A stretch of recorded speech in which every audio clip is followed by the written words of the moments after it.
ഇന്നത്തെ വീഡിയോയിലൂടെ നമ്മൾ കാണാൻ പോകുന്നത് തിരുവിതാംകൂർ രാജവംശത്തെ പറ്റിയാണ്. കേരളത്തിന്റെ ചരിത്രത്തിലെ പരമപ്രധാനമായ സ്ഥാനം വഹിച്ച രാജവംശമാണ് തൃപ്പാപ്പൂർ സ്വരൂപം എന്നറിയപ്പെട്ടിരുന്ന തിരുവിതാംകൂർ രാജവംശം. തിരുവിതാംകൂർ രാജവംശം അറിയപ്പെട്ടിരുന്നത് എന്താണ്? തൃപ്പാപ്പൂർ സ്വരൂപം. വേണാട് എന്ന നാട്ടുരാജ്യത്തെ തിരുവിതാംകൂർ എന്ന പ്രബല രാജ്യമാക്കി മാറ്റുന്നതിൽ സുപ്രധാന പങ്കുവഹിച്ച തിരുവിതാംകൂർ രാജവംശത്തിന്റെ വികാസവും അതുപോലെ ഭരണപരിഷ്കാരങ്ങളും ഒക്കെയാണ് നമ്മൾ ഇതിലൂടെ നോക്കാൻ പോകുന്നത്. അപ്പൊ ഏതൊക്കെയാണ് രാജാക്കന്മാർ അവർ കൊണ്ടുവന്ന ഭരണപരിഷ്കാരങ്ങൾ എന്തൊക്കെയാണെന്നൊക്കെ നോക്കാം. അപ്പൊ ആദ്യത്തേതാണ് അനീഴം തിരുനാൾ മാർത്താണ്ഡവർമ്മ. ആരാണ്? അനീഴം തിരുനാൾ മാർത്താണ്ഡവർമ്മ. 1729 1758 1729 തൊട്ട് 1758 വരെയാണ് അദ്ദേഹത്തിന്റെ കാലഘട്ടം.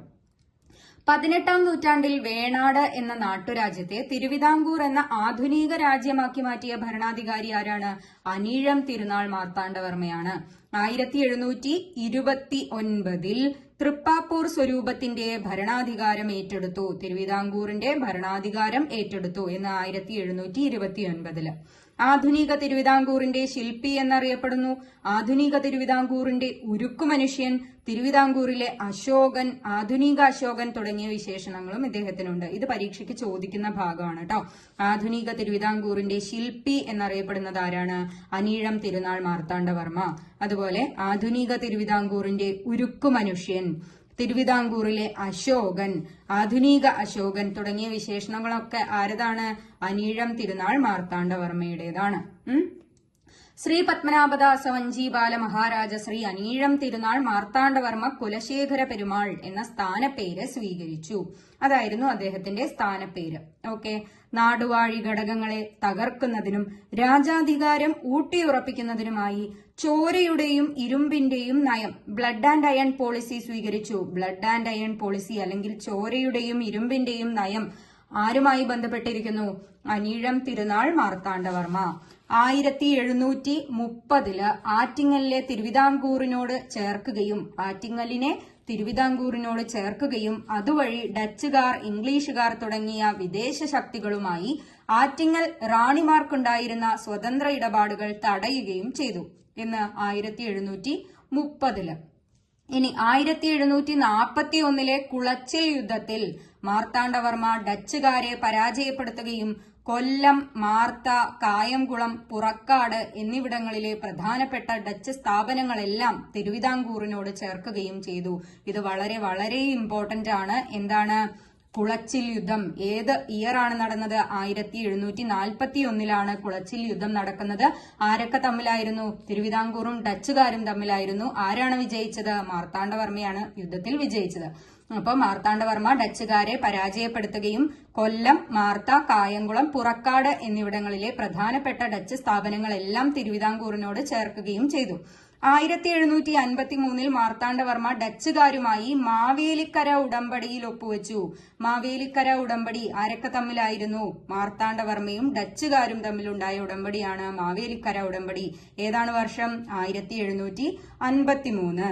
ജലസേചന സൗകര്യം വർദ്ധിപ്പിക്കാനായി പൊന്മന അണ, പുത്തൻ അണ മുതലായ അണക്കെട്ടുകൾ നിർമ്മിച്ചു. ഓക്കെ. ജലസേചന സൗകര്യം വർദ്ധിപ്പിക്കാൻ വേണ്ടിയിട്ട് പൊന്മന അണ, പുത്തൻ അണ മുതലായ അണക്കെട്ടുകൾ നിർമ്മിച്ചു. തിരുവിതാംകൂർ സൈന്യത്തിന് യൂറോപ്യൻ രീതിയിലുള്ള പരിശീലനവും ആയുധവും നൽകി. പത്മനാഭപുരം, തിരുവനന്തപുരം തുടങ്ങിയ പ്രധാന കേന്ദ്രങ്ങളിൽ പുതിയ കോട്ടകൾ കെട്ടുകയും കൊല്ലം, മാവേലിക്കര, ചങ്ങനാശ്ശേരി മുതലായ സ്ഥലങ്ങളിലെ പഴയ കോട്ടകൾ പുതുക്കുകയും ചെയ്തു. നിലം പുരയിടങ്ങളുടെ കണ്ടെഴുത്ത് നടത്താൻ 1739 പള്ളിയാടി മല്ലൻ ശങ്കരനെ പ്രത്യേക തസ്തികയിൽ നിയമിച്ചു. അത് പരീക്ഷയ്ക്ക് ചോദിക്കാറുണ്ട്. നിലം പുരയിടങ്ങളുടെ കണ്ടെഴുത്ത് നടത്താൻ ആരെയാണ് നിയോഗിച്ചത്? അനീഴം തിരുനാൾ മാർത്താണ്ഡവർമ്മ പള്ളിയാടി മല്ലൻ ശങ്കരനെ 1739 നിയോഗിച്ചു. വസ്തുവകകളെ ദേവസ്വം, ബ്രഹ്മസ്വം, ദാനം, പണ്ടാരവക എന്നിങ്ങനെ 4 വിഭജിക്കുന്ന സമ്പ്രദായം ഏർപ്പെടുത്തി. വസ്തുവകകളെ എത്രയായിട്ടാണ് അദ്ദേഹം തരംതിരിച്ചത്? 4. ഏതൊക്കെയാണ്? ദേവസ്വം, ബ്രഹ്മസ്വം, ദാനം, പണ്ടാരവക. ദേവസ്വം, ബ്രഹ്മസ്വം, ദാനം, പണ്ടാരവക എന്നിങ്ങനെ 4 വിഭജിക്കുന്ന സമ്പ്രദായം ഏർപ്പെടുത്തി.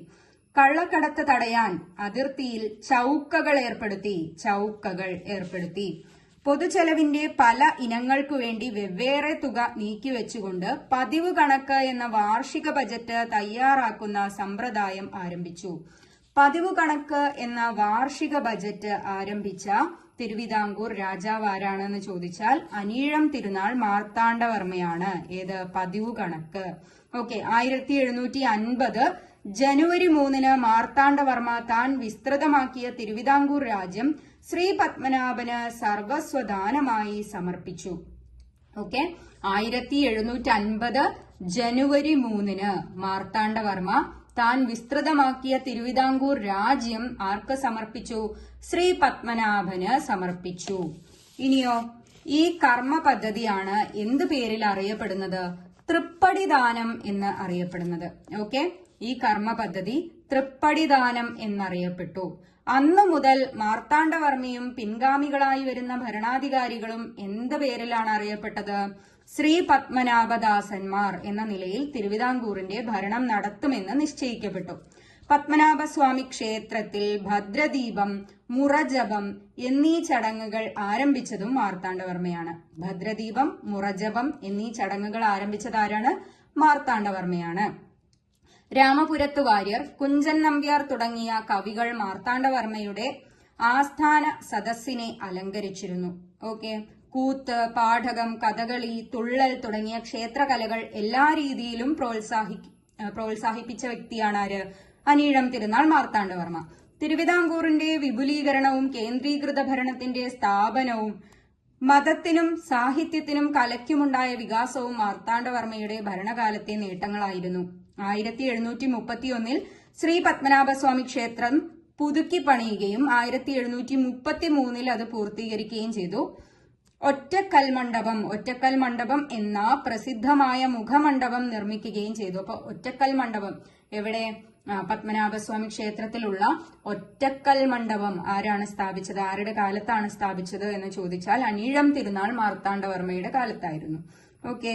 ഇനിയോ തിരുവിതാംകൂറിന്റെ സുരക്ഷാ സംവിധാനങ്ങളുടെ ഭാഗമായി കന്യാകുമാരിക്ക് സമീപം പൂർണ്ണമായും കരിങ്കല്ല് ഉപയോഗിച്ച് വട്ടക്കോട്ട നിർമ്മിച്ചു. ഓക്കെ.